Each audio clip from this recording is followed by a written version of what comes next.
n'umuntu ashobora kuba anyura mu bintu bitandukanye biremereye. Kibaza kubera iki ngeragezwa, kubera iki nca mu bintu biteye gutya. Satani abagira ngo nyene n'iki Imana yagambiriye kuri wowe gipfiremo, ariko umugambi w'Imana ntupfa. Ese we mu gihe cyawe nk'ukuntu wageragejwe n'uriya muvandimwe wawe, watwigisha iki, watugira nama ki kugira ngo tumenye guca bugufi no kwirinda? Mwarambwira abantu secret yanjye kuzarindamo. Secret niyo wandaza mu gitanda ukamfungiramo n'umugore mu gihugu nta muntu utuzi. Mwarambwira abantu bawe ntuzahagarara imbere y'abantu ngo witakume uvuga cyane, mu ijuru wifashe kwitama bumiwe. Manzi ahora ibyaca bikurikiranira hafi. Niyo mpamvu umurokore ntusanga nubona umuntu asenga ukabona yageragejwe, ntuzabyivangemo kuko birashoboka ko mu gitondo Imana yamwibuka. Umuntu w'Imana aratungurana. Umuntu yasanze Yosefu muri gereza, abona birangiye apfuye, ntiyarazi ko azaba minisitiri w'intebe igitondo kimwe. Na muka Potifari yabigizemo uruhare. Wabonye nibaza ko umunsi Yosefu arahira muka Potifari yari ahari. Buriya bahuzaga amaso. Byari bimeze bite? Baba we, avuye muri bya bindi none dore nguri arimo aritakuma, arimo araririmba, arazunguza amaboko. Ikintu kizakubuza kugwa mu byaha, menya Yesu mugendane. Niyo waba uri wenyine umenye ngo ntuzigera uba wenyine. Amen. Jewe murabyigisha abantu mwabwira ikintu kizakurinda ibyaha so kuba umunyembaraga. Ntabwo wagira imbaraga zirenze za Samusoni. Ubyemere cyangwa we kubyemera. N'umuntu ashobora kuba anyura anointing ntabwo ibuza umuntu gukora ibyaha. Anointing ahubwo rimwe na rimwe niyo Satani akoresha ukagwa mu byaha. Muzabara abakozi b'Imana baguye mu aho bagiye kuvuga ubutumwa. Ubushake bw'Imana sometimes burasharira, ariko iyo ugezemo buraryoha kandi nta gihombo kibamo rwose. Amen. Yona kubaho ubuzima budateza ibihombo. Kamanze mere kuri iri jambo ni ikintu cyiza ndetse kubihuza. Bo buriya abantu benshi ku isi babaho mu bihombo. Mwiriwe. Ego. Amakuru? Meza. Nitwa Vanessa, witwa nde? Awe ni mana Jacqueline. Jacqueline? Jacqueline warize? Nize omakeye. Nkubaje ikibazo wagisubiza? Agisubiza. Nkubwiye ngo morning nshatse kuvuga iki? Umugezi. Umugezi umeze gute? Gutembaga. Utembaga? Okay. Nese nkubwiye ngo uriya muntu ni sister wawe, ni iki kuri wowe? Sister. Yaba ari mama w'umugabo wanje. Mama w'umugabo wawe. Ndiko wabyize? Okay. Nese nkubwiye ngo hello. Yaba ari sogokuru wanje. Sogokuru wawe? Niko mwabyize? Okay. Nese nkubwiye ngo rip ni iki? Ingishamba. Ishamba? Ry'ibidukikije ry'ibiti. Ry'ibiti? Siko wize se? Wagarukiye mu kangahe? Mu wa gatanu. Primaire? Muri minus. Kura. Na Bibiliya ni kuvuga. Bibiliya iravuga ngo umuntu wirundanyaho ubutunzi bw'amahugu bazamera nk'inkwari ibundikira amagi itateye. Ngo ubwo bukungu ngo buzitera amababa buguruke bugende. Ngo kandi ngo abagabanije ubuzima bwe ho kabiri. Minus. Igihombo. Sibyo?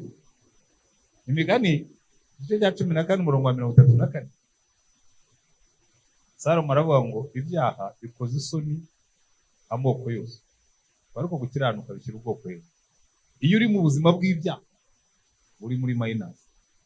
Ushaka ubyemere cyangwa kubyemera. Umuntu uzusuzugura abandi, tugira amapine mu maguru, tugira amasane, sinzi ikintu tugira, tugira imitwe ibiri, tugira amenyo aruta y'abandi, sinawe yera cyane, ariko kaza wama ubwenge bukeya. Tanoka. Ushobora gutinda ariko ntibizahera. Satani akwemereye ukabaho mu byaha, ntaguteza agahinda, ntaguteze igihombo yaba yarihari. Kuko ubuzima bw'icyaha iteka ryose, reka nongereho undi murongo umwe. Yesaya abisubiramo inshuro ebyiri, aravuga ngo muri Yesaya 58 no muri 48, 57, 48 avuga ngo nta mahoro y'abanyabyaha Uwiteka avuga. So ibyo byose bikwereka ngo umuntu ubaho mu buzima bw'icyaha aba ari mu gihombo. Noneho ikibazo nuko uba mu gihombo ntunamenye kuri mu gihombo. Umuntu wese kampere ku mujura, umujura ariba akabanza akabura amahoro, yarangiza yagira ibyago yafatwa agakubitwa, noneho akajya mu gihombo gifatika kigaragara. Gihombo bakamufunga akamara amezi atikorera, ari muri minus mu gihombo. Umuhungu cyangwa umukobwa arasambana, yego atari ko buriye gusambana it's pleasure, ni uburyohe. Utanaho bati buriye ni kubyibwira, yenga nzagushyire mu gihombo. Byuke mu gitondo rimwe umukobwa aze kugusura kubwira ati ndatwite, tangire kubara igihombo. Icyo cyonyine kikubuze gusinzira, kikubuza amahoro, kikubuza muhembo uri mu gihombo. Umukobwa yagiye mu gihombo kuko we yabuze byose, yabuze ubusugi bwe, yabuze ubukobwa bwe, yabaye umugore utagira umugabo, igihombo. Abantu benshi nimutaha muze guca ku muhanda murebe abantu bari muri minus. Uragenda ukajya mu kabari ufite amafaranga mu mufuka, kamwe cumwe, hanyuma ukamwe irya kabiri, inote ya 5 kabiri irenze, warangiza ukaririmba mu mpagakaye, wageze muri minus. Kandi ejo wabyuka mu gitondo ugasanga minus iraguhamagara, bagakubwira ngo inzoga ivurwa n'indi, ugasubirayo ukanywa kandi waraye muri minus, utangiriye muri minus. Hariho n'abadatangira. Iyo hano ntuye ni hagati y'abakire n'abakene. Buriya Kigali bituko niteye, aba boss dutura hejuru, ko niho za kaburimbo ziba. Zitegereze numanuka iteka ryose uko ugenda ugana mu kabani, niho abakene batura. Noneho yewe ntuye hagati y'umusozi, ariko ntuye kuri kaburimbo, nanjye urumva nyine ndi mu bipangu. Iyo manutse gato gutya gusa, hari igihe mpanyura ngiye kwiramburira imitsi y'abasaza kare saa 11, waba utaracya cyane. Herutse kuhanyura nsanga umugabo afite icupa yaraye muri minus. Ndamwira ngo ariko sha, ubu ngubu ngo waramutse umeze gutyo, yagendaga agira umeze gutyo afashe icupa mu ntoki, ngo ubu ngubu hari akazi uri buze gukora. Yego sha, genda ujye ku masitasiyo yose, imodoka zose mbere yo kugenda mu kazi zirabanza zikanywesha. Ubu nanjye uri murambwira saa 11:15 uri muranywesha, wasinze uze ubundi uwo munsi hari icyo uri buze kwikora minus. Buriya rero nkunda iki gitabo cya Yona, kuko igitabo cya Yona kitwereka ubuzima bw'abantu batumvira Imana uko babaho. Kuko buriya kenshi iyo twigisha agakiza, tukabwira abantu agakiza, hari igihe tukababwira bakumva batagasingira. Ariko iyo baye muri minus, ukaba mu gihombo, ugakorera mu gihombo, ugatura mu gihombo, iyo agakiza kaje urakaryohera. Kuri impamvu abantu benshi badakizwa, ntabwo bazi, ntabwo bajya babara ngo barebe ibihombo biteza, barebe n'ibyo bateza abana. Ya muri uno mujyi umuntu w'umugabo arifata, karongora umugore bakabana, bakabyarana abana, hanyuma yazarangiza ngo batangiye ari abakene. Umugore acuruza agataro, umugabo sinzi ibyo yazunguzaga, wenda yari n'umunyonzi, bagaterateranya bakiri muri place, baterateranya.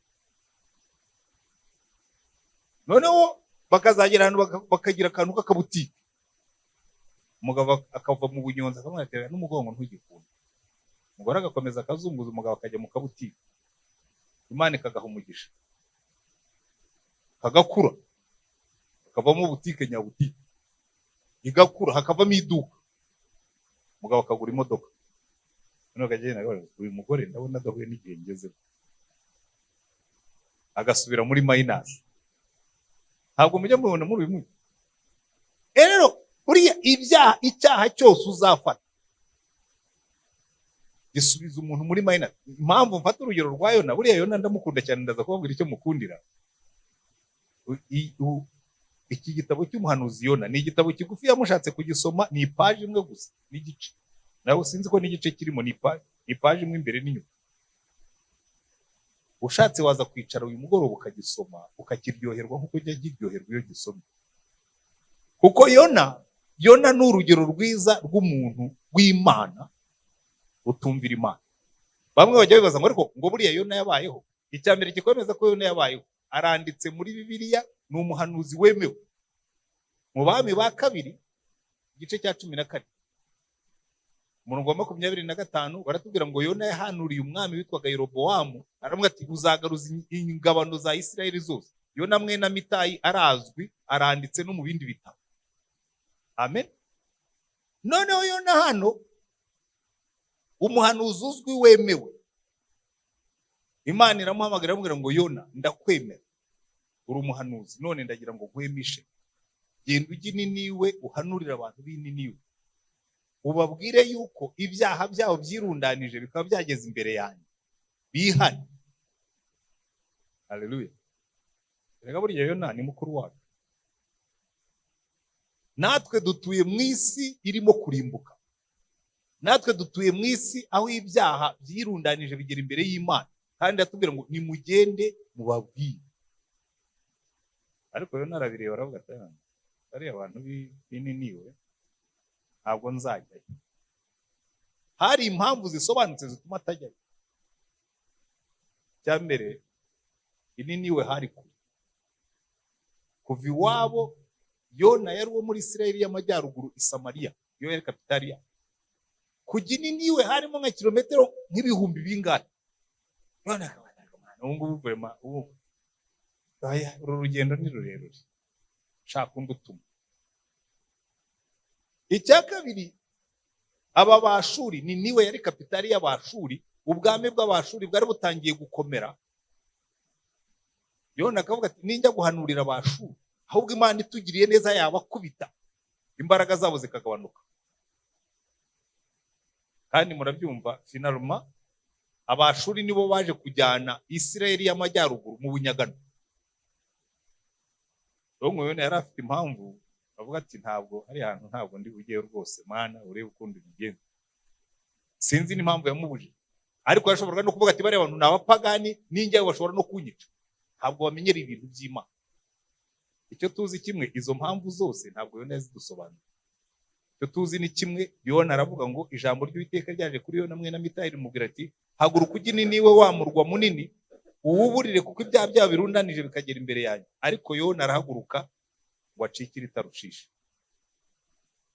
Tarushishi nimusoma neza muzabona i Tarushishi wari umujyi w'ubucuruzi. Amato yajyaga i Tarushishi kuzana ibicuruzwa, mbese yari center, yari Dubai, nka Dubai y'uno munsi. Aramubwiye ngo agende ajye kubwiriza i Rusizi, atagenda ajya Dubai. Ati yindi nzira, uretse ko Dubai iri mu burasirazuba, Niniwe yo yari iri mu burasirazuba, ahubwo Tarushishi niyo yari mu burengerazuba. Ageze mu nyanja, umva, yanze kumva ijwi ry'Imana, ateza igihombo. Ubuzima butumvira Imana buteje igihombo. Baratubwira ngo yageze mu nyanja ngo haza umuyaga mwinshi. Ngo ndimo ndagerageza kubasubiramo inkuru ya Yona ngo muyumve mu buryo bwo. Haza umuyaga mwinshi urahuha, ngo abantu bose bagira ubwoba, batangira gutakambira Imana zabo. Ariko batangiye gutakambira Imana zabo, Yona aramanuka yigira hasi mu nguge, watagira n'umenya ko hari. Hanyuma bigeze aho ngaho Yona arabyiyandikira umurongo igice cya mbere umurongo wa 5 aho urangira avuga ngo ariko Yona yari mu nkuge hasi cyane aryamye yasinze nkuko tujya tubigenza. Buriya hari igihe nitegereza itorero, hari igihe nitegereza abarokore hagira agahinda, isi irimo irarimbuka, aho tunyura hose ni minus. Abantu bararimbuka mu businzi, abandi bararimbuka mu busambanyi, ibinyamakuru birandika ngo urubyiruko rurihebye, abandi bari mu rumogi, abandi bari mu nda zitateganijwe, abandi bari muri urubyiruko barumuna ba Yona bibereye mu rusengero barimo gushimbaza Imana.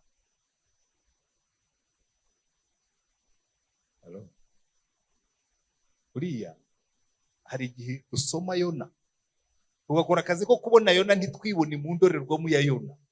Nyamara Bibiliya tubwira ngo icyatumye aba bantu bose Imana ibashyira muri Bibiliya ngo mujye mwitegereza batubanjirije, batubwiye ijambo ry'Imana, ngo muzirikane iherezo ry'ingeso zabo, muzirikane icyavuye mu myitwarire yabo. Imyitwarire ya Yona ni icyitegererezo kuri twebwe kubera ko yagiye mu nguge irimo kurimbuka.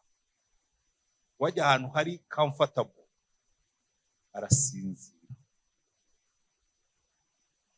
Hanyuma ngo umutware w'inguge aza aho ari aramubaza ati wabaye ute wa munyabitotsi? Ni ikibazo cya mbere. Wabaye ute wa munyabitotsi we? Byuka utakiri Imana yawe, ahari Imana yawe watwibuka ntiturimo. Uno munsi niko isi irimo kutubwira. Byuka utakiri Imana yawe, ahari yatwibuka ntiturimo. Bose baravuga bati nimuze dufinde tumenye dutezwa ibi byago, nuko barafindura ubufindo bwerekana Yona. Bahera ko baramubaza bati tubwire utumye dutezwa ibi byago, ukora murimo ki? Uri bwoko ki? Ikibazo rero ndagikunda cyane. Uri bwoko ki? Ukora murimo ki? Iki ni ikintu cyitwa question of identity. Se turi bande? Kuko ni ikintu gikomeye cyane. Uri bwoko ki? Ukora murimo ki? Identite yawe uri iki? Twebwe turicara turi abantu b'Imana.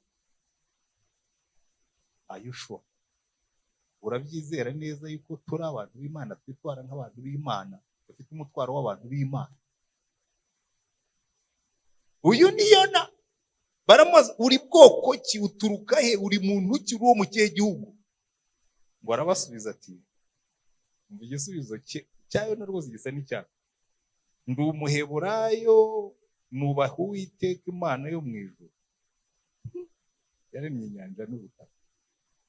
Igisubizo yatanze cyari ndi umuheburayo, nubaha Imana, kandi uri mu nkuge, kandi wateje ibibazo, ariko ntibaramenya ko ari wateje ikibazo. Buriya kera tukiva muri jenoside n'intambara yayihagaritse muri za 1994, abanyamakuru bigeze kudutumira kuri televiziyo. Hanyuma baravuga ati ubukristo tukwiye kubushyira ahantu mu kabati, n'ibijyanye nabwo byose tukabyibagirwa. Abanyarwanda bakwisubira kubandwa no guterekera cyangwa bakajya muri Isilamu, kuko ubukristo bwagaragaje yuko nta mumaro, nta nyongera musaruro. Kubona abantu bitwa abakristo bica abandi bakristo bakabicira mu nsengero birerekana ko nta bukristo bwari mu Rwanda. Nawe iba wicaye kuri pano bari gusubizamo. Buriya twakozwe n'isoni. Mugira Imana mwe mwari batoya, abandi wenda mwari mutaranavuka, ariko isoni zaradukora. Nawe ati mwari hehe abantu b'ukuri? Ubukristo bwari he? Mwakoraga iki? Igihe najyaga nigisha kuri iyi nkuru ya Yona, navuga nti twari mu bwato dusinze, turi hasi mu bwato dusinziriye. Baradukangura bati muri bande? Turi ubwoko bw'Imana, turi abantu basenga. None ibi bintu byabaye muri hehe? Yona niwe warateje ikibazo, kuko hepfo abantu bafatwa n'ubwoba. bwinshi, baramubaza bati ibyo ukoze ibi ni ibiki?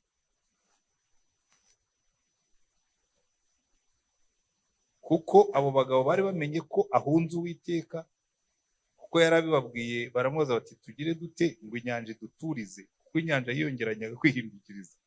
Noneho ngo arabasubiza ati nimunterure munjugunye mu nyanja, nayo irabaturiza, kuko nzi yuko iyi shuheri yabateye ari gibahora. Ibi bibazo mwagize bigewe ni kibazo. Hanyuma ngo ariko abo bagabo baragashya cyane ngo basubire hakurya imusozi, ariko ntibabibasha kuko inyanja yiyongeranyaga izikuka ikababuza. Icyo cyatumye batakira Uwiteka, bakavuga ati turakwinginze Uwiteka, turakwinginze twe kurimbuka tuzira ubugingo bw'uyu muntu, kandi ntudushyire mu rubanza bw'amaraso y'utacumuye, kuko ari wowe Uwiteka ukoze icyo ushaka.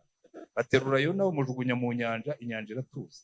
Abo bagabo bahera ko batinya Uwiteka cyane, bamutambira igitambo, bahiga umuhigo. Haleluya.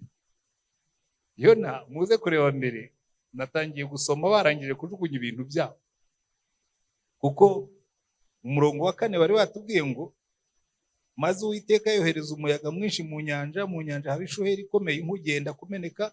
Abasare baterwa n'ubwoba, umuntu wese atakambira ikigirwamana cye. Ibintu bari batwaye mu nkuge babijugunya mu nyanja ngo boroshye inkuge. So barabanje bajugunya bagaje zabo zose. Urumva aba ni abantu bari batwaye cargo, batwaye ibicuruzwa bagihita Rushishi muri business. Yona yinjiyemo ni nk'indege babona yaremerewe cyane, bakavuga ati rero dore indege yaremerewe, tugiye gufungura hando mu bika imizigo yose igwe hasi, turebe ko indege yakoroherwa igakomeza ikagenda. Ngo bafashe ubwato, imizigo yose barunze mu nyanja. By the way, burya n'igikapu cya Yona cyagendeye. Ibyo bari batwaye byose babijugunye mu nyanja, ingurudingi n'igikapu cya Yona. Bivuga ngo iyo uteje ikibazo nawe ikibazo kikuzaho. N'igikapu cya Yona cyagendeyemo. By the way, niyo kitagenderamo, ubundi bamujugunye mu nyanja, igikapu cye nticyari kumukurikira, cyari kureremba hejuru, we yamanutse yagiye mu misozi hasi. Reka dukuremo amasomo kuri iki kintu, hanyuma niturangiza twige, mbareke munambaze n'ibibazo. Yewe unsigaye mundi y'abantu bambaza ibibazo, kuko nibwo usubiza ibibazo nyabibazo. Ikintu cya mbere tubona kuri Yona, isomo rya mbere twigamo, ushobora kuba uri umuntu w'Imana ariko utagendera mu bushake bw'Imana, cyane cyane mu bijyanye no gutega Imana amatwi ikagutegeka ibyo ukora. Abakristo benshi, yewe including natwe b'abapastori, buriya reka mbaho urugero rutoya kuri biriya mujya muvuga ntanemera cyane. Abantu benshi ariya mwe mwazanye ngo yaravuze ngo nabonye ameze nk'umwarimu wo muri primaire. Ntabwo nzi abarimu muri primaire uko bamera, uko twese tuvuka kimwe, twambara imyenda kimwe, ariko jewe ubundi sinkunda kwambara amakote, ngira ngo niyo mpamvu. Numbona nambaye ikote ujye umenya ko hari ibirori mvuyemo bikomeye nabo. Ubundi mu buzima bwa buri munsi niyambarira gutya. Perezida Kagame arakarama, yaratworohereje azana made in Rwanda, nawe akayambara. Buriya nabo hari abazahura nawe babona ameze nk'umwarimu wo muri primaire.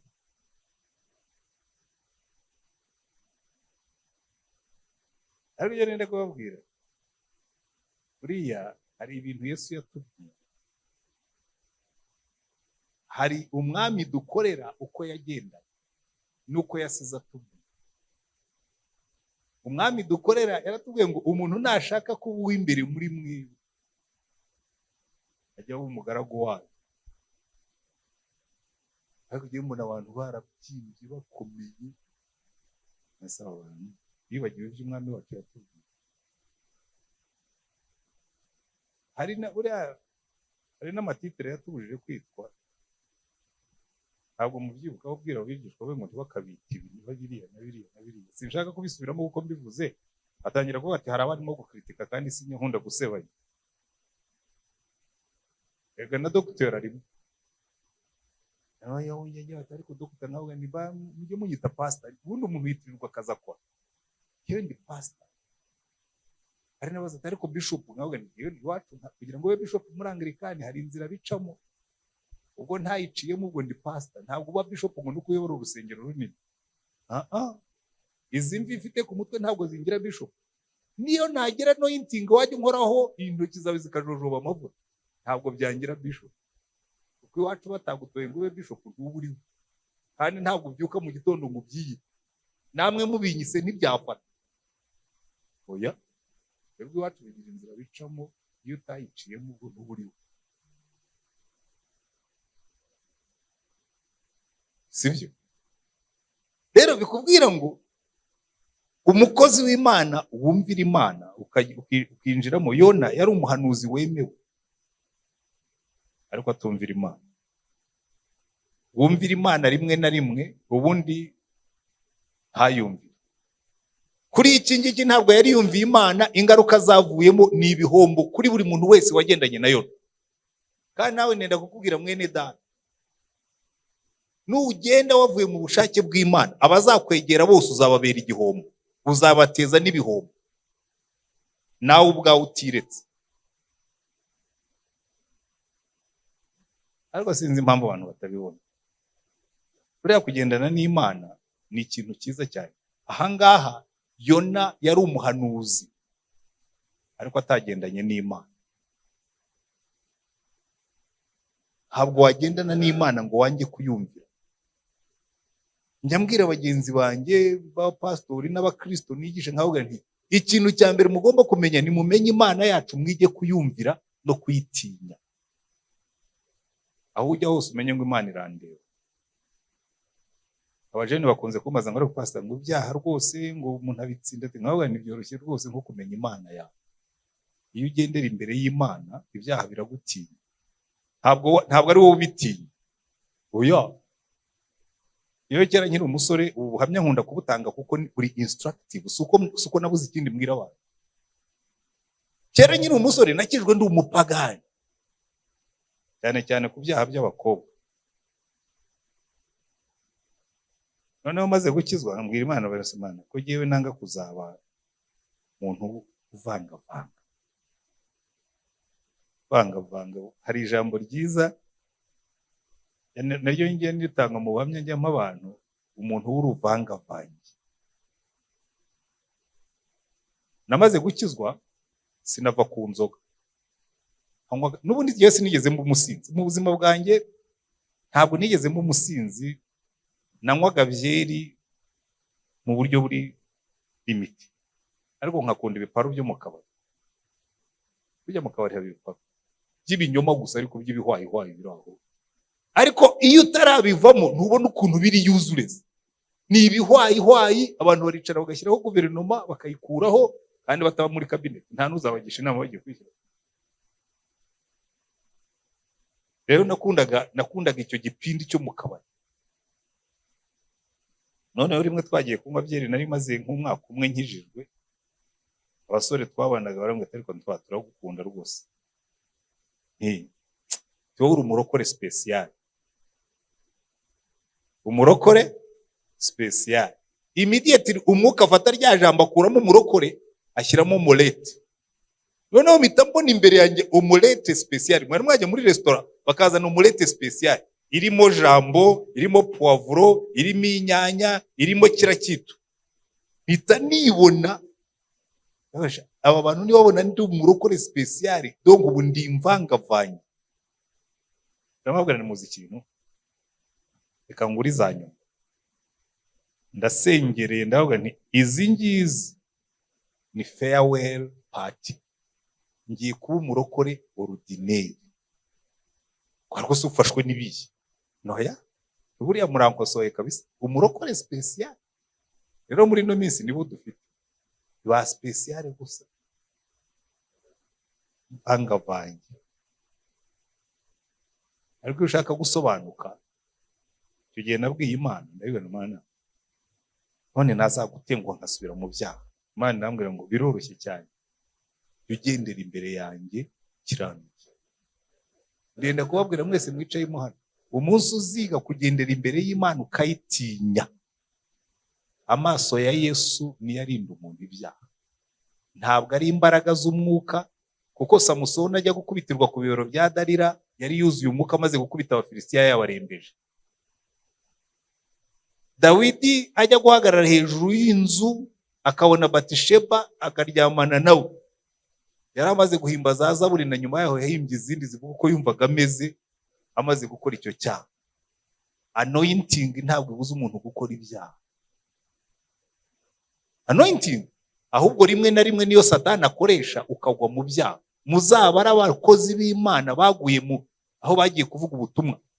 Muzasoma ubuzima bw'abakozi b'Imana nka ba Jim Becker, ba Jimmy Swaggart. Abo ni abakurambere mu by'umwuka kabisa, bari abagabo b'imbaraga, bafite imbaraga z'umwuka, bafite anointing, basengera abarwayi bakomeye, bafite n'amashuri n'ibindi byabitiriwe.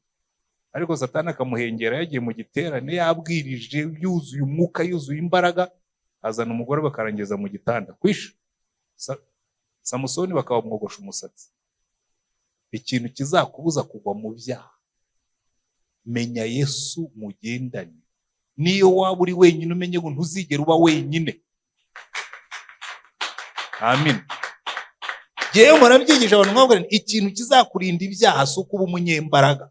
Ntabwo wagira imbaraga zirenze za Samusoni. Ubyemere cyangwa we kubyemera. Na Yuda yirukanaga amadayimoni. Yagiye kugambanira Yesu se batamaze iminsi bavuye kwirukana amadayimoni. Anointing ariko burya amaso ya Yesu. Amaso ya Yesu akureba. Arakureba ijisho rimwe gusa ukamenya ngo hari ibintu ntazakora Yesu andeba. Yewe maze imyaka hafi 40 ngendana na Yesu. Iryo banga niyo bari nyigishirije narihambiriye nkavuga ngo Roman ubu ngubu kugira ngo ntazagwa mu byaha. Abakobwa bose kizeho road block bazongera kwinjira mu rugo rwayo. Nta mukobwa nzongera kuramutsa, nzajya mbaramutsa distance batazanyanduza bakanshyiraho ibyaha bakankurura mu buzama. Yuge Imana nambwira ngo relax. Ntushobora kwifata ngo wishore, ugendera imbere yanjye ukiranuke. Ntangira kwimenyereza kugenda numva Yesu andeba. Murambwira abantu secret yanjye kuzarindamo. Secret niyo wandaza mu gitanda ukamfungiramo n'umugore mu gihugu nta muntu utuzi. Ntabwo nasamba. Hari ikintu kimwe nzi. Mfite umwami undeba. Niyo wampa amafaranga angana ate ukambwira ngo aya ngaya turayarya nta nuzabimenya. Nakubwira nti no, kandi ibyo byose mbabwira nabinyuzemo. Hari igihe najyaga njya Nairobi kera nyuma ya genocide, nkajya kuzana amafaranga y'akazi. Hazana amadolari nk'ibihumbi 100 muri envelope. Twayarotiraga muri banki Nairobi tukayazana, hayabika mu kabati nta na coffre fort twari dufite. Abavunjaji bakaza ukamuha make akakuvunjira, hanyuma tukajya mu kazi. Banki zari zaratangiye kwakira amafaranga ariko nta transfer ziva hanze ziva. Badukoreraga transfer zikajya Nairobi tukajya kuyafatayo tukayazana tukavunjisha tugashyira muri banki za hano. Noneho ukiye umuvunjaji wamvunjiraga arambwira atari ko giye ati wagufasha ukagira gute, tukajya twiyaranja tukabigenza dute. Turabona ati idolari rirahindagurika, hari igihe mu gitondo tuvunja kuri 800, nimugoroba bikaba byabaye 600, ejo mu gitondo bikaba ari 900, biterwa n'amadolari yabaga ari kuri marisha. Nutse twakwiyaranja dutati buriya ushobora kuzana nk'ibihumbi nka 50 tukabivunja, tukavunja kuri 800 kandi iri kuri 900, nkagenda nkusigiramo 100 nawe kabisa ukareba ukuntu wiyuba. Sinajyaga mbona uri umurokore. Ati uzi ariko ibi ntabwo ari ubujura. Ati ibi ngibi ni ukwiyaranja. Ubu numara kunyaranja ntawe uzabimenya. Kandi ubwo nari ndimo kumupima ngo numve uko atekereza. Burya abarokore benshi mutekereza nabi. Ati gusa nige nawe. Naho ngandikana nkubwire ukuntu mbeshye. Ntumaze kumbwira ko kanaka na kanaka na kanaka ujye ubibakorera. Ati ubwo rero nanjye uzanyongera kuri liste ejo hari undi uzabibwira kugira ngo nawe yemere ubimukorere. Uzamubwira ngo nantwane ndabimukorera nandi nka kwa kuntu maze nziyongera kuri liste yabo bikorera. Ati wowe nzakubamo. Ubariye se kuki utababaye? Atari ko nabonaga nta kibazo babifiteho. nta kibazo ngiye rero ndebe ikibazo atari rwose ufite ikihe kibazo reka nkwereke ubu se ko nshimye we nawe turi bwumvikane yewe nawe twumvikane satani turamuhiye uko satani aje mate rero satani niwe ushyira ibintu hanze azabisakuza atoya satani atuwabisakuza n'igihe cyangwa we sawa reka satani tumureke none se Yesu we turamuhiye nzamubwira ko byagenze bite ngo niyaranje fata amafaranga y'akazi yashyire mu mufuka ariko ngo ariya ntazaba ari akazi noya niba ushobora kutuvunjira kuri 900 umuvunjira kuri 900 bijye mu kazi we twe kwandika ko wamvurije kuri 800 kandi wamvurije kuri 900 ubwo ntiwumva ko harimo ibinyoma harimo n'amanyanga namwe turabizi atiwe ntabwo uzakira namwe rero nkubwire reka dusenge isengesho saba uburame umunsi tuzaba dushaje tuzareba uzasaza neza akarusho simple none umunsi tugiye tumuhamagara wabibona yuko ibyo namubwiraga byari bifite ukuri buriya ntuzibeshye nta banga ribaho mu maso y'Imana ibanga ry'icyaha niyo umuntu yakubwira ati twebwe rwose ibi ngibi n'iyikuzimu ntizabimenya bimubwira ngo amaso y'Imana arareba no mu mwijima akabona no munsi y'ubutaka arabona siko Dawidi yanditse ngo naguhungirayo ngo niyo najya hakurya y'inyanja aho batanze ngo ukuboko kwawe kuzamfatirayo rero ntimuzibeshye sibyo ntuzibeshye ngo ujye mu nzu ubanze umuboyi umwohereze ku isoko guhaha kandi ryakure umutume guhaha ibintu bigoye kubibona ngo urimo uramwuhura ngo ubone uko ukora ibyaha kuzuhura umuboyi se na Yesu uzamwuhura ikintu kirinda umuntu Yona iyo amenya gutinya Imana no kuyubaha ntabwo yari kujya mu nkuge hasi icyo atarazi nuko Imana yavugaga se buriya Yona aribeshyera iki na hariya yagiye mu nkuge hasi amaso yanjye aramusangayo kandi natwe niko bimeze uzateza igihombo wibwiraga ko wihishe kanibwirira abakobwa kuba mwakinze rido umuboyi mukamwohereza guhaha ntabwo bizakubuza gutwara inda ahubwo uzayitwara neza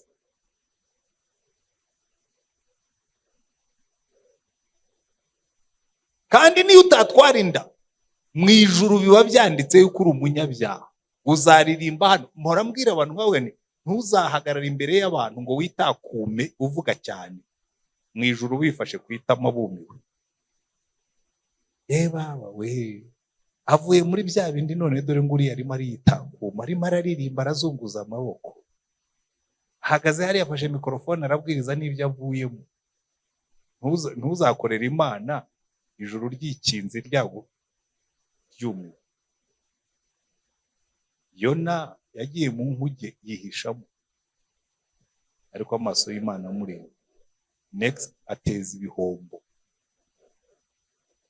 hari igihe Satani akureka ategereje ko iyo Satani ashaka yari guteza umuyaga nako Imana ibishaka yari guteza umuyaga mbere yuko Yona ajya mu nkuge kavuga ngo ya reka mubuze reka nteze umuyaga ku buryo Yona atari bujye mu nkuge kandi byari gukunda ariko Imana yaramuretse arabanza ajyamo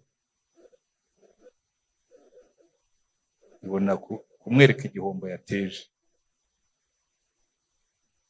reka ngane ku musozo kuko ndashaka ko tuganira noneho Yona baramuteruye mutaye mu nyanja neza bariya icyo barushije Yona icyo yababwiye nubwo cyari kigoye bo bumviye Imana batayemo Yona ngo umuyaga uratuza ahubwo urupfu rwa Yona bo bibwiraga ko yapfuye urupfu rwa Yona rwavuze ubutumwa kuruta ubuzima bwe bamutaye mu nyanja inyanja ituje ngo bature Uwiteka igitambo baramuramya bati uriya mugabo nubwo twamutaye mu nyanja ariko Imana yirakomeye uzi ko inyanja ihise ituza kumvira Imana ihindura byose hari inyanja nyinshi hari imiraba myinshi izaza mu buzima bwawe nuhamagara Imana ukayibaza icyo ukora ikakikubwira uzagikora uzabona imiraba yose itonze umurongo yatuye igiturisha imiraba y'ubuzima ukumvira ijwi ry'Uwiteka kandi rimwe na rimwe ibyo akubwira ntibiba bihuye n'ibyo wumva.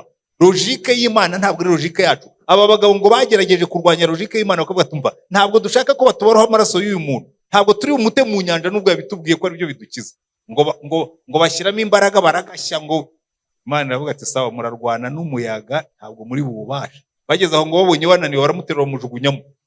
Ubushake bw'Imana buhita buhagarika inyanja.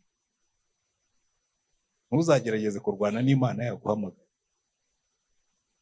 Hari abantu Imana ihamagara bakagerageza kurwana nayo.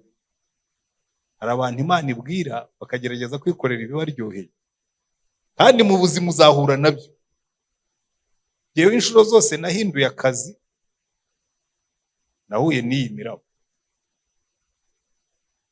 Yewe njya kuva mu bwarimu aho nakoraga nari nabonye akazi muri ambasade y'Abanyamerika, ariko Imana irambwira ngo koko mbona bameze amababa ngo ugiye kuba directeur wa English Teaching Institute y'Abanyamerika, nigiye ukohereje. Kuko hari akandi kazi twari tumaze ko kujya gukora mu banyeshuri mu bintu byitwa GBU, kandi nabyumvaga Imana imbwira ngo njyeyo. Ntangira kuyihendahenda ngo Imana nyemerera ushake undage muri GBU, njye muri ambasade bazampa imodoka, bampa inzu, umushahara bambwiye ni munini, nzajya mu guhembera buri kwezi rwose. Ko nta n'umushahara twari dufite ku kazi nyine twari tugiye kuhakora nk'abasore nyine twitanze. Buriya hari igihe ubona abantu bagenda, buriya twatangiye kera, Imana iguhamagara ukagenda. Noneho mara amezi 6 njye impaka n'Imana. Yakora nta miraba yateje kuko nari nkiri mu kazi nakora. Ndimo gusenga Imana irambwira ngo rega ngo amafaranga yawe yihorere, ngo nshaka ni wowe, amafaranga yo ndayifitiye yakunkorera. Iyo rero Imana ivuze nkumva, nahise niga isomo rwose ndagenda amacinga ndagenda njyamo, abantu bose bakibaza ko nasaze. Njya kuva muri uwo murimo muri GBU ko ntibyangoye, twari tuvuye muri genocide, ariko nabwo nari mfite za offers nyinshi. Genocide yararangiye, imirimo abandi bashakaga akazi giye kanshaka, no kambwira ati twakuboneye akazi ko ntako ndimo gushaka. Imana irambwira ngo biriya baguhamagarira sibyo naguhamagariye, komeza ujye mu murimo wawe. Ndibuka hari umunsi nagiye mu muryango witwa AAA, arawiyoboye kuva 1994 kugeza 2007. AAA abantu benshi bari bazi ko ngo harimo amafaranga, nanjye niko nirimbi, ariko baza kundokire. Hari undi muryango umuzungu twari twarakoranye mu nkambi, yarambwiye ati tumaze amezi 3 dukorana, ndagushaka muri uyu muryango, nitutanakubonera umwanya hano mu Rwanda nzagushyira kuri international team kuko mbifitiye ubushobozi, ariko ndagushaka. Nakubonyemo umukozi, nari nkiri umujene, nari mfite imyaka 35. Umuzungu yari umugabo mukuru, imyaka nka 50 n'ingahe. Ndamubwira nti rero yewe ibyo nkora byose ndabanza nkasenga. Uwo munsi arambwira ati nyemerera wishyirireho umushahara ushaka, ariko twe kukubura muri uyu muryango. Ndamubwira ntoya, ibyo Yesu azambwira nibyo nzakora. Uwo munsi uwo muri AAA aza kundeba, arambwira ati rero muri no minsi nta mafaranga dufite, nunaza uzabuze ko ari kuza mu kwizera, ariko twashakaga umuvuga butumwa wongera ugatangiza imirimo y'uyu muryango. Ariko nari naravuze mu butumwa nabaga no muri komite yabo, bari basanzwe bana. Urumva, umwe yambwiye ngo nishyirireho umushahara azawumemba, undi arambwira ko nta n'amafaranga bafite, ari ukuzasenga. Nkura n'undi muryango munini n'ubu bari hano mu gihugu barakora. Arambwira ati rwose ngize Imana, ati bari bantumye ngo nshakishe mu bantu nzi murokore waba directeur w'uyu muryango, kandi urabizi ni umuryango mwiza. Arambwira nti yewe reka mbanze njye gusenga, ndabona akazi kawe kenshi. Ndataha ngeze mu rugo mbwira madamu, arambwira ngo rero nkubwire, burya hari abantu twavukanye umugisha, ni abandi barimo barashaka akazi, jewe karimo karanshaka. Ni uyu munsi nahuye nabo muri uyu muryango, mpura nabo muri uyu muryango, mpura nabo muri AAA, ni kandi abo muri aye urebye urabona ntaramubwira ngo urabona numva ijwi ry'Imana riramubwira ngo shyiraho agapfukamunwa hagarariraho kuko niho ngushaka. Noneho maze kubwira madamu arambwira ati ariko ati reka nanjye mubaze mubwira utarambwira icyo utekereza ko dushakana wambwiraga ko uri umuvugabutumwa, aha ndabyumva bazaguha amafaranga menshi, aha ndabyumva naho nsanzwe mpaze harimo amafaranga menshi, ariko se ko mbona hari ivugabutumwa ari aha ngaha. Shimara mutera bwa Imana urampamije kabisa, umugore wanjye arabihamije, ndamubwira ariko n'ubundi nyine ni n'ubundi numvise Imana imbwira ngo nzajye muri AEE. Nuko njyayo kandi Imana yambereye umugisha, n'ubu rwose iracyakora imeze neza. Hari n'abajya bibeshya ngo ni umuryango wanjye, ngo nuko naciye bugufi ngo nkigira kwibera pastori, ngo rekada nari umukozi, manda yanjye yararangiye, dutora undi ajyaho arayobora, nanjye njya gukora akazi ka gipastori. Ariko icyo nenda kubabwira, ubushake bw'Imana sometimes burasharira, ariko iyo ugezemo buraryoha kandi nta gihombo kibamo rwose, nta gihombo kibamo gukorera Imana, nta gihombo kibamo. Yona ifi yaramumize, yamuciriye yemera kujya ininiwe, akaza aragakora ariko agakora nabi, kubera ko buryo utangiye umurimo w'Imana ugononwa n'iyo ukoze ukora nabi. Yagiye ininiwe arababwiriza, ariko ntiyababwira ubutumwa bwuzuye, arababwira ngo ni iminsi 40 ininiwe nta nibuye rizaho rigeretse kuri ine. Si Imana yari yamutumye, yari yamubwiye ngo genda ubabwire ngo ibyaha byanyu byirundanije byageze imbere yanjye, ni mwihane. Ako gace k'inyuma kavanaho. Ariko kubera ko Imana ari inyembabazi, aka kagabo nakabwiye ngo kambwirire abantu bihane, none kanze henga nkwerekereka mutungure ngo Imana yongera ibyo atongeyeho bo babyiyongereraho, ngo abantu baribwiriza bambara ibigunira. Bigeze ku mwami aravuga ati ni nkoko muzibwire, n'amapusi ya hano, n'imbwa, n'inka, n'intama, n'ihene, buri kintu cyose gihumeka kininiwe mu cyambi kibigunira kandi kirirwe kitariye. Dutakira Imana turebe ko yatubabarira, ngo Imana irabirebera iravuga ngo Yesu nicyo nashaka.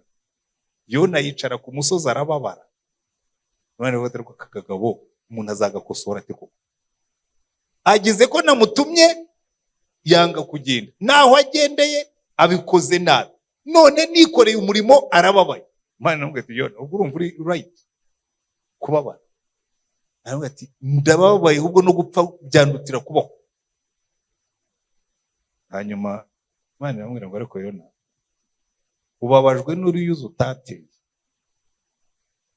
yewe sinari kubabazwa n'abantu bangana kuriya bagera ku 110,000 batazi gutandukanya icyaha no gukiranuka. Birangira gutyo. Noneho Yona, icyo nkundira Yona rero ngirangirizeho mbara icyo mumbaza ibibazo. Icyo nkundira Yona, uriya Yona yari umukozi w'Imana pe. Uzi impamvu yari umukozi w'Imana? Niwe muntu hamwe na Pawulo, abantu babiri nibo bakoze amakosa muri Bibiliya bakajya babibwira abantu. Pawulo, reka mbaye batatu mwumve. Dawidi yakoze icyaha asambana na Batisheba, amutera inda. Njya mbwira abantu ninde muntu muzi wihannye muri Bibiliya? Bati Dawidi. Nkaho Dawidi ntiyigeze yihana. Yihannye kuwa kangahe? Umujura wese yafatiwe mu cyuho aremera. Ubundi Dawidi yashatse gusibanganya ibimenyetso, ahamagara Uriya aramubwira ati manuka ujye mu rugo uryamane n'umugore wawe. Uriya aranga. Umunsi wa kabiri aramusindisha ati manuka ujye mu rugo. Uriya ntiyajyayo, yandika ibaruwa ati mumwice, mumushyiraho akomeye bamutikura apfe. Hanyuma bamaze kumutikura, amaze gupfa, arazungura kugira ngo ahishe cya cyaha, bazibwire ngo yamurongoye uyu munsi ahita amutera inda, none umwana yavukiye amezi 9, nawe yari kubyara wa kijyambere. Abana ba kijyambere, umukobwa akabana akaririmba muri korari, akazaza pastor rwose mabonye fiance, hanyuma nyuma y'amezi 6 ukabona arabyaye wa kijyambere. Abana bavukira amezi 6 mwabonye he? Abana ba kijyambere basigaye bavuka muri no minsi. Nowa Dawidi buriya yari arimo kwihuta ngo umwana ngo asibanganye ibimenyetso umwana bitazagaragara ko uwo mugore yamusambanye. Yicisha Uriya arongora umugore. Arangije Natani araza aramukonfrontinga aramubwira ati ibyo wakoze ntabwo byanejeje Uwiteka. Nibwo Dawidi yabyatuye. Naho ubundi iyo Natani atamukonfrontinga Dawidi yari yasibanganije ibimenyetso nta nubwo yari kwatura icyaha yakoze. Ariko yatugiriye neza yandika Zaburi zimwe zitwereka uko umuntu yumva ameze iyo yakoze icyaha nta cyatura. Ati ngicecetse, Zaburi ya 32, amagufwa yanjye yashongeraga muri jyewe. Ati n'ibyuya byanjye bikamera ibyuya byo muki. Ariko ntabwo yari yemeye icyaha. Ariko undi mugabo witwa Petero yihakana Yesu gatatu.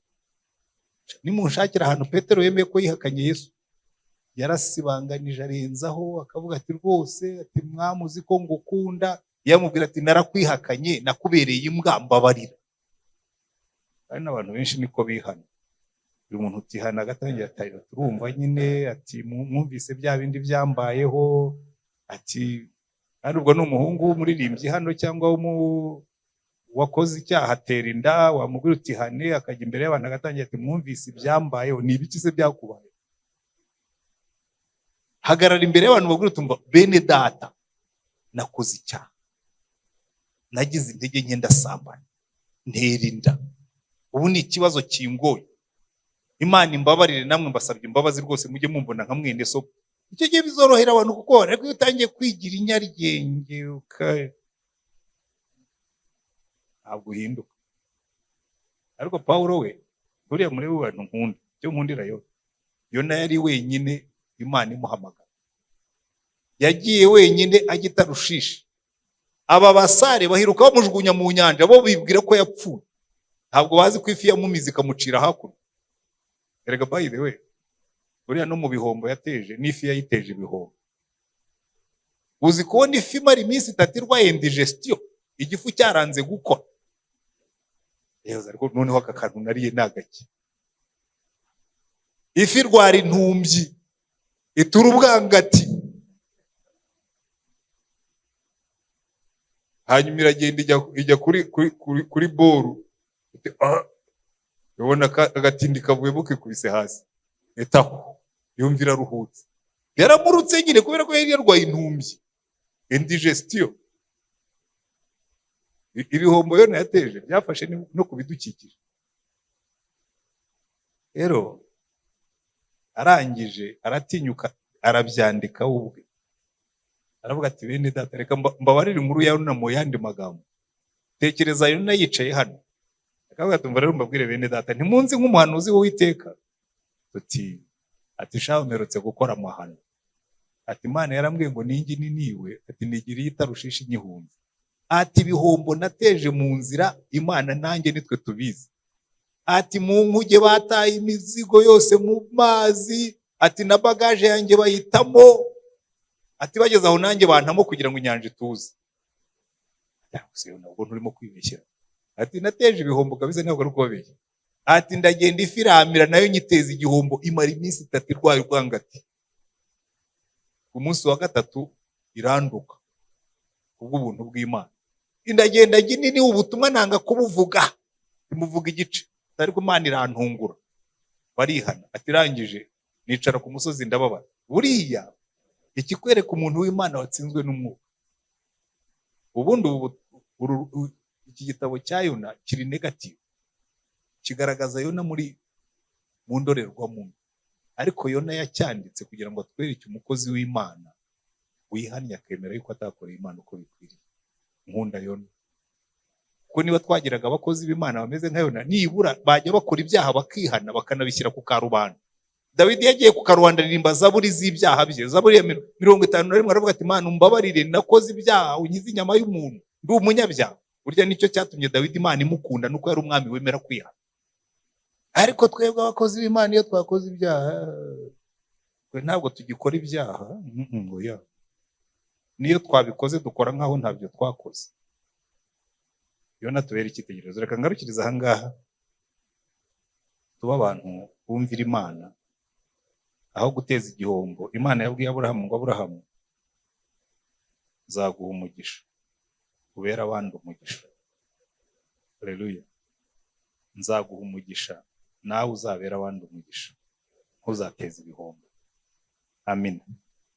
Ikibazo kimwe, bibiri, bitatu ibyo mufite kugeza igihe baza kutubwira ko isaha yo gutaha igeze, kandi no gutaha kare ni byiza cyane cyane ko mbonamo abantu bakiri batoya. Iwacu baravugaga ngo utaha mu rugo ndataha kare, mujye mutaha kare. Amen. Question. Ikibazo.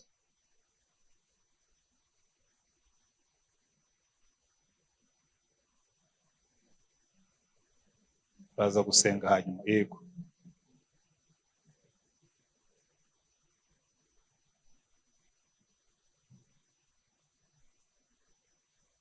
Yego Michel. Iyo mikrofone ishobora kuba idafunguye.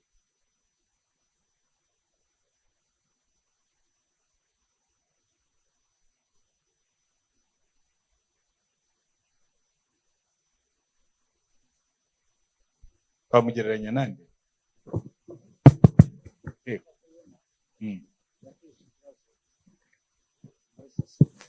Ahere. Kamuse mu bantu yasanze, mu bantu yasanze. Wagereranya n'urugero mu rwego n'inkuru rwego Yona twamushiramo uyu munsi, ese twamwita uwatumwe n'Imana muri iyi minsi yacu? Ibyo nshaka kuvuga, twamwita nde, twamuha grade, twamuha nde, twamwita nde uyu munsi? Twamushyira kuyihera. Icyambere reka tubanze tumushyire muri kategori. Tumushyire muri kategori y'abantu bazi Imana, kuko yarivuze abwira abantu, nibyo biri guhe kategori twamushyiramo. Yarababwiye ngo jye, umva uko yivuze. Baramubajije ngo tubwire utumye dutezwa ibi byago. Number 1, ukora muri moki, sibyo?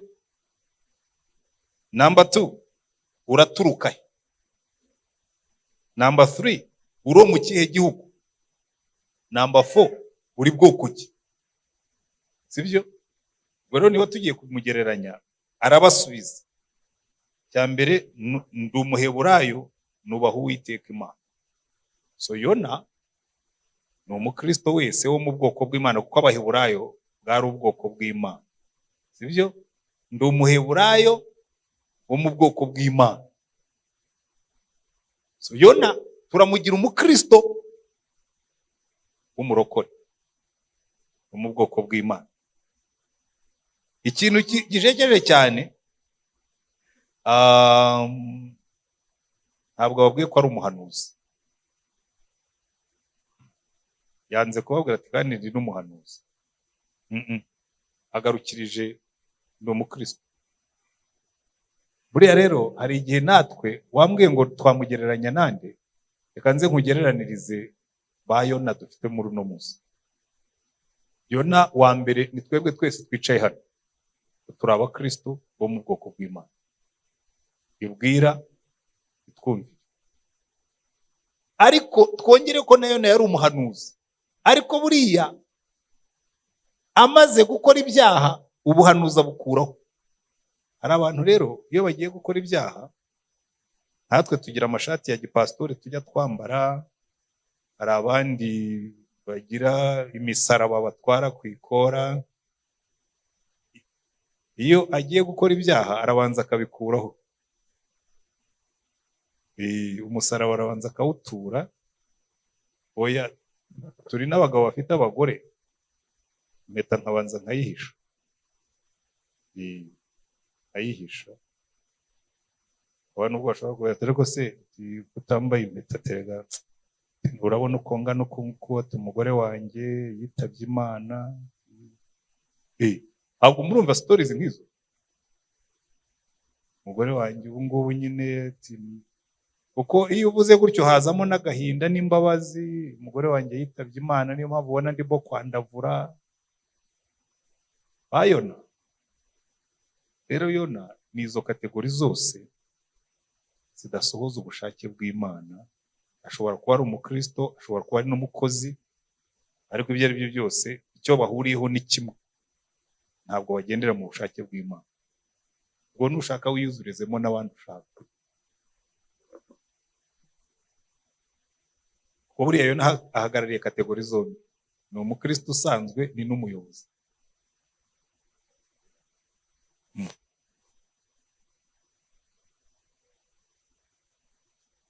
Cyane.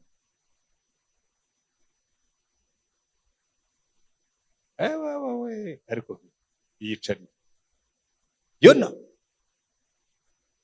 wari wabona pasitori wagenze nka Yona?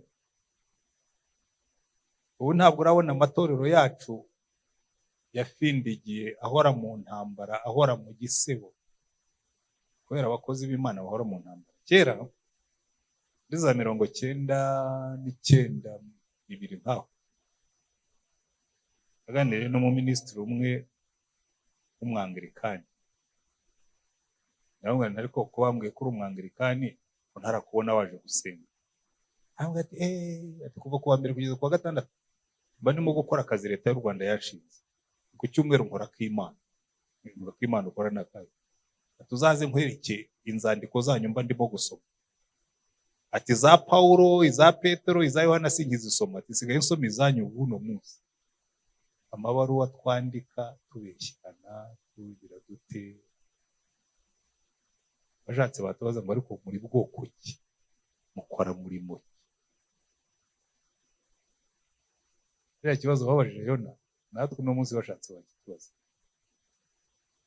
Ngaho uzicara ukorera sansoma y'intambara, nurangiza usubira inyuma ukorera sansoma y'amatorero agenda nabi kubera imiyoborere wenda bitagiye mu ntambara zo muri leta, ariko agenda nabi aho Kristo bitotomba, babona ibintu bitameze neza, bakavuga ati ariko iriya miyoborere iratunaniye, twebwe rwose biriya biraturambiye. Yona afite barumuna be benshi n'abuzukuru n'ababyara be waba mu ngeri zose. Genda ariko winjire mu ngo z'abarokore urebe yo barumuna ba Yona b'abagabo batagendera mu bushake bw'Imana, urebe ibihombo bateza. Ujye no mu bagore kuko naho barahari bose. So nshatse kumbaza ngo abantu bateze ibihombo ko ari bo dufite gusa, urangiza winjire mu rubyiruko barumuna ba Yona. Reka twumve ikindi kibazo. Urakoze Pastor, Imana iguhereze umugisha kuko ijambo ryiza cyane twigishije. Turebye Yona yarateje ikibazo mu gihe cye. Hano hari aho watwigishije ku mafaranga bitewe n'akazi kawe wari urimo, mu buhamya waduherezaga nabwo hari aho nafashijwe, ariko nk'umuhanga cyangwa se mu bushakashatsi nasanze ngo umuhanga mu gukiranuka akiranuka ku mafaranga.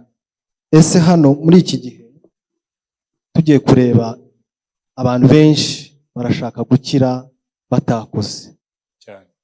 Ese we mu gihe cyawe nk'ukuntu wageragejwe n'uriya muvandimwe wawe, watwigisha iki, watugira nama ki kugira ngo tumenye guca bugufi no kwirinda no gukurikiza ayo mafaranga mu buryo bukwiye? Ariko buriya reka nkubwire, ahubwo icyo ni ikibazo cyiza cyane ko mbona sinatangiye mbabwira ngo abantu benshi ikibazo bafite ntabwo bazi Imana yabo. Ntabwo abantu benshi bazi Imana yabo, kuko tugarutse muri ibyo by'ubukungu no kushaka amafaranga, niba hari domene Imana ituburira. Natangiriye kuri Yeremiya mu gice aho Imana yavuga ngo umuntu wirundanyaho ubutunzi bw'amahugu cyangwa ubutunzi budakwiriye bameze nk'inkwari bundikira amagi itateye, ngo ubutunzi buzitera amababa ngo buguruke mu bushwi, ngo kandi nawe asigare agabanije ubuzima bwe, ubugingo bwe mu kabiri. Sibyo? No mu isezerano rishya Pawulo yandikira Timoteyo, aramubwira ngo Timoteyo, ngo buriya ngo urukundo rw'impiya ntabwo ari impiya, ni urukundo rwazo, ngo ni umuzi w'ibibi byose, ngo benshi barazikurikiye barazirarikiye, ngo bihandisha imibabaro myinshi. so bikubwira ngo ariko urwo ni uruhande rumwe.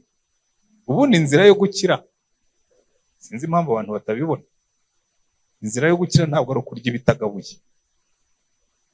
Inzira yo gukira ni ugukora, kuko Imana yaduhaye isezerano iravuga ngo nzaha umugisha imirimo y'amaboko yanyu. Niba twanyuraga mu nzira y'Imana tukihutira kuyumvira kuruta uko twihutira kwishugurikira, nayo yakwihutira kudusubiza. Kuko jewe ibyo nabwiye uwo mugabo w'umuvunjayi, jewe narabibonye, akoze muri AE rwose ndahakora. N'abakozi nene nabwiye nti umunsi nzasohoka ndashaka kuzasohoka nka Samweli, nshaka kuzamanika ibiganza nkababwira ngo nakoranye n'abakontabwe, muze munshinje niba hari faranga na rimwe nigeze manipira nkarikura hano ntagomba kuribona, sijye nyarishye kandi nsabye n'imbabazi. Nakoranye n'abakobwa n'abagore, mwese muri hano, uwo naba narakabakabye cyangwa narabwiye amagambo adakwiriye aze anshinje mbisabire imbabazi mbere yuko ngenda. Oya rwose ugutangiye ubuhamya igendere. N'ubu nyobora paruwasi irimo abagore benshi n'abakobwa benshi, abato n'abakuru. Iteka ryose mwiranye nifuza kuzasezera. Umunsi nasezeye nzavuga nti abagore muri hano mwese, abo twasenganye n'abo nasengeye n'abanzaniye ibibazo n'abayo, uwo naba narabwiye amagambo adakwiye azanshinje. Ko nabure twakoranye uzunshinje niba hari faranga na rimwe rya paruwasi, kugiye ntaho mpurira n'amafaranga ya paruwasi.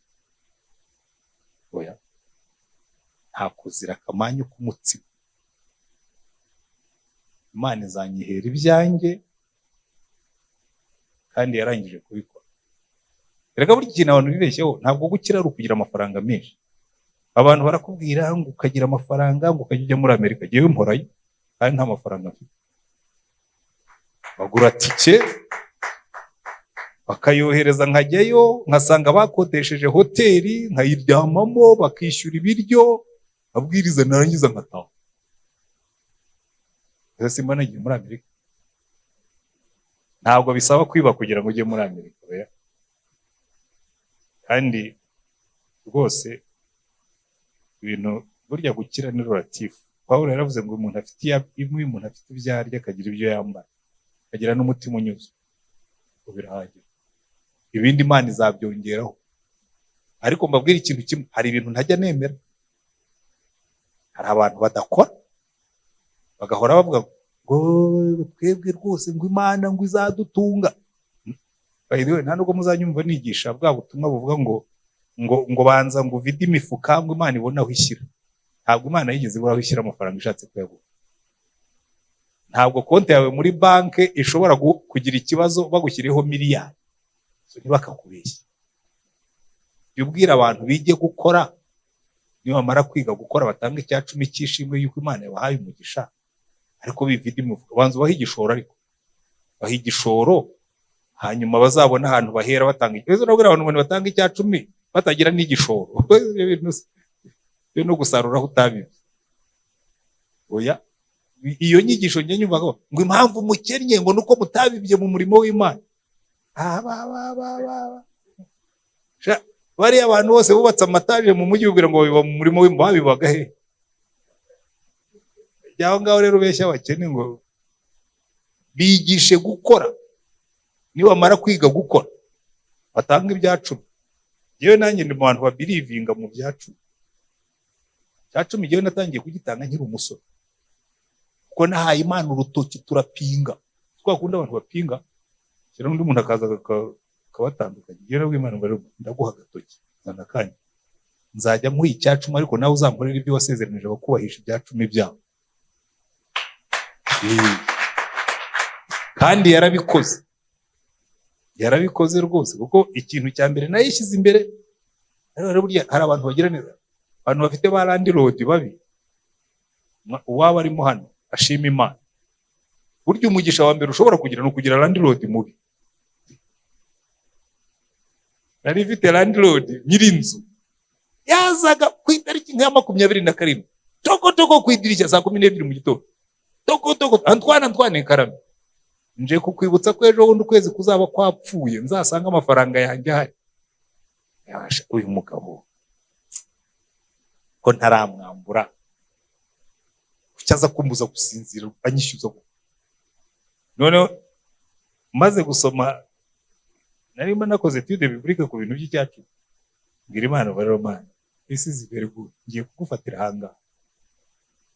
Sinifuza landlord uzankomeye ngira kwidirisha afite umugore aba ari agasuzu ajya nsuzugura ndi umuseribateri ariko ntazagira umusuzugura ndi umugabo. None ngiye gutangira nkubahisha icyacumi nawe uzampa inzu nzarongorere mu nzu yanjye. Nyumva ko ubwo rero nashobora kugarukiriza aho nkajya ntanga icyacumi. Oya, nutanga icyacumi ushaka inzu tangira ukore saving, ukore matematike, uvuge ngo kugira ngo umuntu azabone inzu agomba kuba afite ibingibi. Niba urubanze wibikeho ikibanza iyo za Nyakariro ngira ngo niho ngubu ushobora wenda hirya urenge zamuye umuntu azamuha, ubu niho ibibanza bisigaye. Cyangwa umanuke za Bugesera urenge ku Gahembe ujye zambyo hiri, naho ibyo hinanga byo bigurwa n'umugabo bigasiba undi, hanyuma ugende ugura ikibanza utangire wizigame. Uzi bigamwere niyo waba uzunguza ku muhanda hano ushobora gufata amafaranga ukayabatiza ukayishyira kuri saving ukavuga ngo rero wanotewe nakubonye uyu munsi ushyize kuri saving, nawe Mana urebe waravuze ngo uzatubura ibyo nabitse, iyi note uyitubure. Ejo ukabona ubonye nka 15 ugashyiraho 10. Yewe narabonye birakora. Hariya ku kazi umugore acuruza mu isoko, yajyaga akorera abandi akabakorera bakamuhemba 2 ku munsi, akirirwa bacururiza imboga azunguza imboga zabo. Akaba bigenda nawe nabuze ikintu ntari ikintu nakubonyeho, uri hard working ushobora kwikorera. Ati sinabona igishoro, nawe ngiye kukwereka ko ushobora kubona igishoro. Ngiye kuguha ukwezi kumwe, uko baguhembye genda ugura agasanduku, urabuze ubwa buzanduko bapfumura hejuru, ugenda ugakoreshe bagapfumure buri munsi. Ujye ushyiramo icyacumi cyayo wakoreye, ushyiremo icyacumi cy'Uwiteka, ushyiremo icyacumi cy'ubwizigame muri ako gasanduku. Ukwezi gushize aragaterura arakazana kari kuzuye, turakamena kuramo amafaranga 32,000. Icyacumi cy'Uwiteka ni icyacumi cye bitewe n'iminsi yari yakoze. Ndavuga nti rero cyo nashaka kukwigisha nanjye cyo nashaka kureba ko ushoboye, ubwo ibi wabishoboye ngiye kuguha amafaranga mu mafaranga ya hano ya paruwasi, ndayaguha ari igishoro. Urashaka gushora ngahe? Ati 200. Ndayaterura ndayamuha, aragenda gura iseta tangira gukora. Mu meza ngahe yari yayishyuye. Ubungu rero ambwe ati rero yewe ndashaka kwagura iseta yanjye, nacuruzaga imboga ndashaka kongeraho n'ibirayi.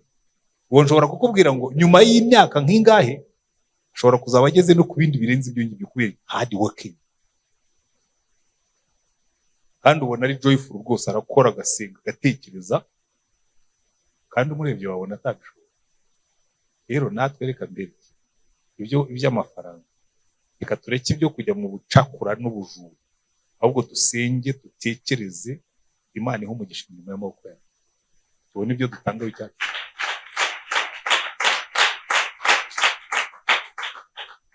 Yewe ibyo nibyo nemera, kandi no muri church babikoze birakunda. Nshobora kubabwira udukuru twinshi tw'ibintu bijyanye na kashi, kuko giye n'ibintu nagerageje. Ubu ngubu ndi no mu bantu bazi kuzunguza kashi iyo mbo mucuruzi. Nari kuba ndi mu bandi bacuruzi nanjye ngenda mu kimodoka cyanjye. Ibintu byo kuzunguza kashi ndabizi. Ndabizi burya njye byirebamo nkabona mbizi. Ariko ntabwo ariyo nzira Imana yampaye. Tubatse urusengero hari iwacu, abantu benshi bazi ko ngo twarwubakiwe n'abazungu, nta faranga na rimwe ry'umuzungu ririmo. Iyo mpaye abanyarwanda nshobora kubakoresha nkababyaza ibintu binini, ntabwo ari ngombwa. Iyi Imana yatanze umugisha, hari umugani numvise abajene basigaye baca ngo Imana yatanze umugisha ngo n'ibivuzo biramera. Rero ibivuzo bikamera. twumve ikindi kibazo. icya nyuma twumvise mu gihe cya Yona ko Yona yanze kumvira Imana agateza n'ibibazo na bagenzi be yari kumwe. Hano umuhanga aratubwira ngo umuhanga mu kubana yirinda kubangamira undi. Ese pastor, turakwigiraho nk'urugero rwiza cyane bitewe n'amashuri ufite n'imyaka ufite n'ibikorwa umaze gukora turora. Wadufasha iki nkatwe nk'urubyiruko kugira ngo natwe tugere ikirenge mu cyawe cyangwa se duce bugufi tumenye kubana neza n'abantu? Uriya reference uzafata ibyo Yesu yavuze muri iki gitabo ubigendereho. Nta kindi. Yewe mu buzima bwanjye nta nubwo njya nkunda kubwira abantu ngo bazamfatireho icyitegererezo, kuko burya buri muntu agira inzira ye. Wowe ufite iyawe, cyakora ushobora kunyigiraho ibyo byo gusa akubwira nk'uko Pawulo yabwiraga abantu ngo mugire ikirenge mu cyanjye kuko kigera mu cya Kristo. Burya secret umuntu uzashaka kukwigisha ntuzigere ukopera umuntu, ahubwo azakwigishe amabanga ye, nurangiza uyahuze n'ubuzima bwawe, kuko ubuzima bwanjye aho nanyuze siho wanyuze, igihe nabayemo si cyo uzabamo, aho nanyuze siho uzanyura. Ariko hari ikintu kimwe nzi, amabanga y'ubuzima nize akora ahantu hose. Irya mbere ni iryo yo kugendana na Yesu. Irya kabiri iryo bavugaga ry'abantu, buriya uzafata imbuto z'umwuka uzigira umuco wawe. Hariya mu Bagalatiya 5 baravuga ngo imbuto z'umwuka ni urukundo, ni amahoro, ni ibyishimo, sibyo? No kwihangana, kugira neza, n'ingeso nziza, no kugwa neza, no kwirinda, no gukiranuka. Kamwereke uko bikora. Nubyuka mu gitondo ujye ugerageza uyimagine kubaho mu rukundo icyo bivuga. Kunda aho uri, ugakunda ibyo ukora, ukunda abo muri kumwe, ugakunda n'abatagukunda n'abadakunditse. Buryo ni itegeko rya Yesu. Ubigire lifestyle yawe. Nurangiza wige kurinda amahoro y'umutima wawe. Kandi ayo mahoro kugira ngo yarinde mu Bafilipi, Pawulo yaravuze ngo buriya ngo Imana izarindira amahoro yayo muri wowe. Ariko niba gutekereza neza, ngo niba ari iby'urukundo, niba ari ibyo gushimwa, niba ari iby'icyubahiro, aba ari byo uzajya wibwira. Think positively. Hanyuma be joyful. Wirinda amadepresiyo, ibintu byo kugenda umeze nk'akazindori k'amasantima. Yewe ntabwo abantu bandeba, yewe abantu ntabwo bambuye, ariko niba batakubonye byagutwaye iki? Hanyuma mu mibanire n'abandi, burya ziri eshatu zirema atmosphere dukoreramo.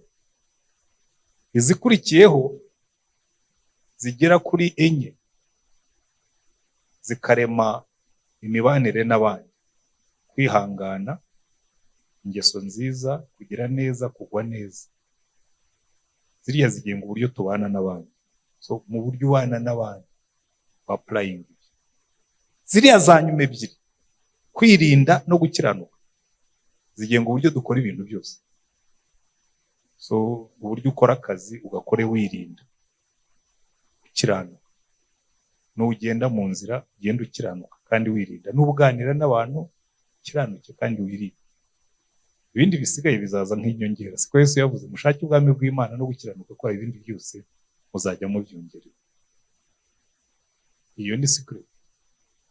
Ariko bitangiye uri mutoya kandi urangiza neza. Yambwira abantu ngo yewe nifuza gusaza nk'umuneke. Usaza ugenda woroha. Saza nk'umuneke. Umuneke utangira ari igitoki gikomeye, kikazaba umuhondo, ariko kikaba kigikomeye, kikazagenda cyoroha kurushaho. Aho gusaza usharira nk'urwagwa, nubwo byo biva mu kintu kimwe. So iyo ni expression yanjye nkunda kubwira abantu ngo mbigishe gusaza neza. Yego urakoze cyane, Imana iguhe umugisha. Iyo nashaka kubaza ikibazo kimwe, inyigisho ntabwo ngira ngo ari ubwa mbere nyumvishe. Ndashaka kugira ngo udutandukanyirize cyangwa se utubwire ibanga riri hagati ya Yona waciye mu nyanja imwe yaciwemo na Pawulo, bose bakayicamo bakagera hakurya bakagezayo ubutumwa bajyanye, umwe agateza igihombo n'undi igihombo kikaba kandi yakoze iby'Imana ishaka. Urumva Pawulo yabwiye abo yaragiye kwambutsa, abari bagiye kumwambutsa bamujyana, ababwira yuko badakwiriye kugenda kuko hari ikibazo, ariko sitiri barabyanga, bahura ibihombo. Undi yanze kuvuga ikimujyana, n'ubundi haba ibihombo. Ndagira ngo udutandukanyirize aho ngaho. Kandi noneho umwanditsi w'Abaheburayo mu ntwari zo kwizera 11:32, abo bantu bose babandikamo, n'abahanuzi na Samson na Rahabu na Baraki, bose babandikamo. Urumva abo bantu bose bagiye bateza uduhombo ahantu runaka, ariko sitiri babashyiramo hariya kugira ngo batubere ibyitegererezo. Turagusaba impamvu. Murakoze cyane. Ariko witonde hariya mu Baheburayo, bariya babashyizemo nk'intwari zo kwizera kubera ko bagize umumaro muri Isirayeli. Ariko sitiri Yona yari umuhanuzi nyamuhanuzi, n'Imana iramwemera. No kuba yaranditse kiriya gitabo nakubwiye ngo iriya ni confession ya Yona. Uriya no mu ijuru tuzoshobora kuzamusanga akavuga ati sha Uwiteka agira neza, kuko burya kujya mu ijuru kwacu ni ubuntu bw'Imana. Impamvu ba Yona banditse biriya, ni ikimenyetso cy'ubuntu bw'Imana, bivuga ngo n'umuntu umeze nka Yona wateje ibihombo ashobora kwatura akababarirwa, akinjira mu gitabo cy'Imana bakajya bamutangaho urugero. Kuko hari abazagenda nkawe benshi, ariko bakwihana bakababarira, sibyo? Hanyuma rero icyo warumbajije cya Pawulo, ni wa mugani wa si ubwo bwa mbere y'inyigisho nyumvise. Si ubwa mbere kuko nanjye nahize myumva ko atari ubwa mbere, kuko hari inyigisho nigeze kwigisha abagabo babiri mu bwato, hari n'igitabo nabyanditsemo. Uriya Pawulo, iriya nyanja Yona yatejemo igihombo, na Pawulo nawe niyo yarari. It was the same sea.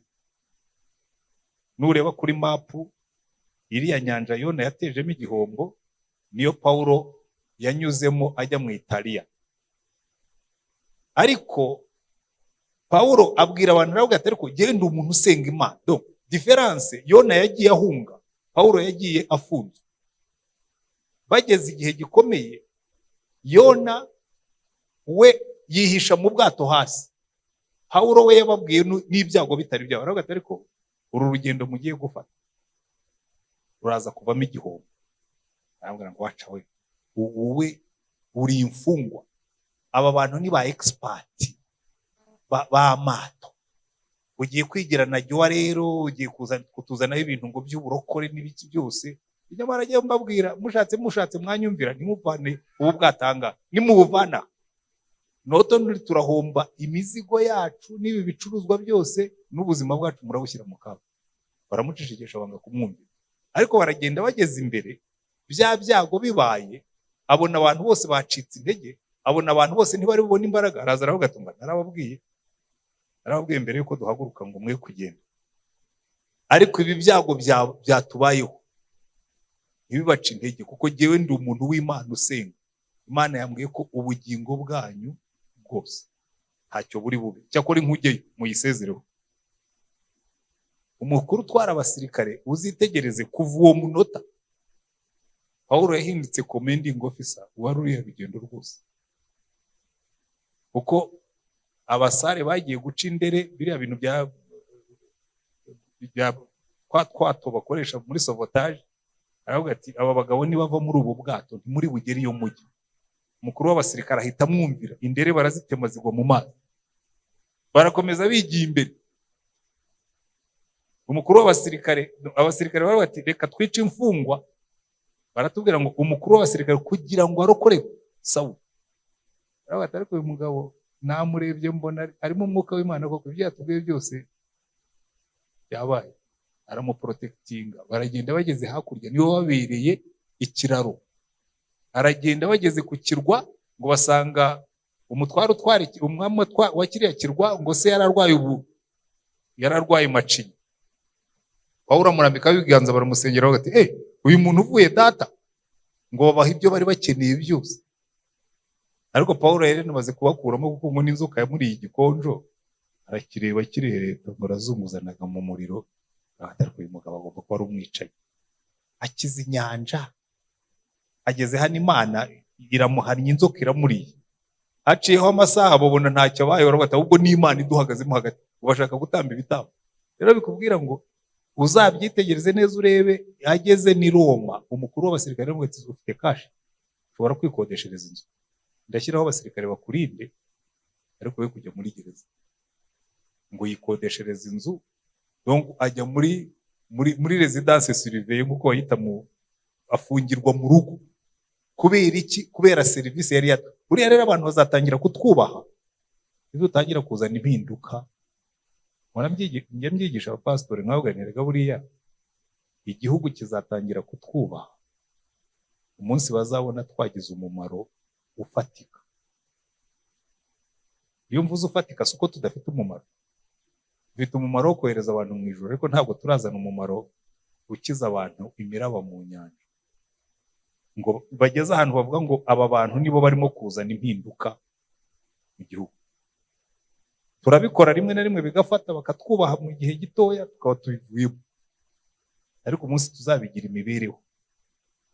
Intumwa za mbere burya icyazikijije batangiye kubakubita, ariko Gamaliel arabireba avuga ariko muzi ibintu, aba bagabo bahinduye umurwa, abaturage bose bakaba babashima, ashobora kuba harimo imbaraga z'Imana. Aravuga ngo muritonde mutazagaragara murwanya Imana, kuko aba bagabo nababonyemo izindi mbaraga.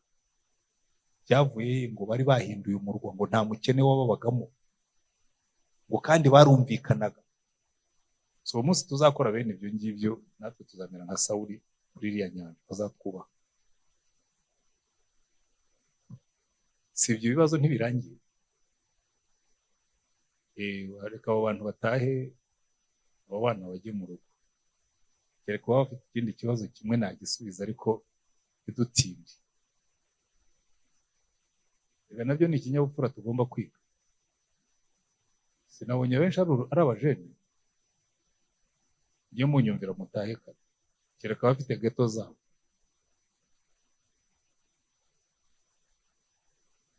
Naho ubundi nzagera aho ngaho ababyeyi bajya bavuga ngo ariko barakore, ngo bari beza, ngo nuko bataha igicuku. Uri gutwara ku mikorofone? Uri kuntwaza ibitabo? Iyo ndangije kwigisha aho ushatse wabintwaza nta kibazo. Ikibujijwe no kubintwaza nje kwigisha. Amen. Reka ngira ngo dusenge Imana, hanyuma dusoze gahunda yacu, kandi mwakoze kuntega amatwi. Imana ibahe umugisha. Turagushimye Mana yacu, warakoze kureka Yona akandika kiriya gitabo, akatwereka kuri Imana y'imbabazi, Imana ijya twihanganira niyo twanze kukumvira, Imana iduherekeza niyo turi mu nda y'ifi ukayibuza kutumira, Imana ijya iduherekeza niyo twagiye mu murimo tukawukora nabi ariko ukatwuzuriza, kandi ibyo byose byarangira ukatubabarira. Yona yitwa umuhanuzi, nta nubwo bavuga ko ari umuhanuzi mubi, kuko ni igishushanyo cy'abantu benshi batakumvira nk'uko byari bikwiriye, bagateza ibihombo, bakabyiteza bakabiteza n'abandi, ndetse bakangiza n'ibidukikije. Udufashe twebwe turi hano kugira ngo dukuremo amasomo kandi tuyagendereho. Dufashe twebwe turi hano kugira ngo twe kwiteza ibihombo kubw'ibyaha byacu, ubunebwe, ubusinzi, ubusambanyi n'ibindi byose, n'amatiku bituma tutagera ku mbuto twifuzaga kugeraho n'umusaruro twifuzaga kugeraho. Dufashe nk'itorero kugira ngo dusoze imigambi yawe kandi duheshe igihugu umugisha. Turangirije ku nkuru ya Pawulo, yabereye abandi umugisha rwose, nubwo bari babanje kumusuzugura, ariko bageze aho baramugarukira, ahesha izina ryawe icyubahiro, nawe bimuhesha umugisha. Dufashe natwe tumere dutyo. Turahagurutse, turatashye, tugendane natwe, turindire mu nzira, kandi aya magambo yandike ku mitima yacu kugira ngo tuyumvire, dukomeze kuyuza, dukomeze kuyatekereza, kandi nyuma y'ibi byose tuyashyire mu bikorwa, izina ryawe rishyirwe hejuru, duheshe umugisha natwe duheshe abandi. Gendana natwe, uturindire mu nzira, uturinde ikibi cyose, uturinde ababi bose, uturinde satani n'ibyaha n'ibyago ateza. Tugeze mu rugo amahoro kandi naho ukomeze kuhaduhera umugisha.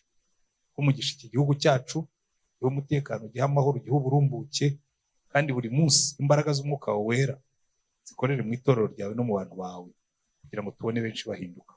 Natwe twambike imbaraga kugira ngo tuguhamye kugeza ku munsi w'imperuka. Izina ryawe ryubahwe, ubwami bwawe buze, ubwoko bwawe buhabwe umugisha. Ni mu izina ryawe dusabye umwami wacu Yesu Kristo. Amen. Yaduciye mu biganza nk'imanzi, ahora ibyaca bikurikiranira hafi. Niyo mpamvu umurokore nusanga nubona umuntu asenga ukabona yageragejwe, ntuzabyivangemo kuko birashoboka ko mu gitondo Imana yamwibuka. Umuntu w'Imana aratungurana. Umuntu yasanze Yosefu muri gereza, abona birangiye apfuye, ntiyarazi ko azaba minisitiri w'intebe igitondo kimwe. Na muka Potifari yabigizemo uruhare. Wabonye nibaza ko umunsi Yosefu arahira muka Potifari yari ahari, buriya bahuzaga amaso, byari bimeze bite?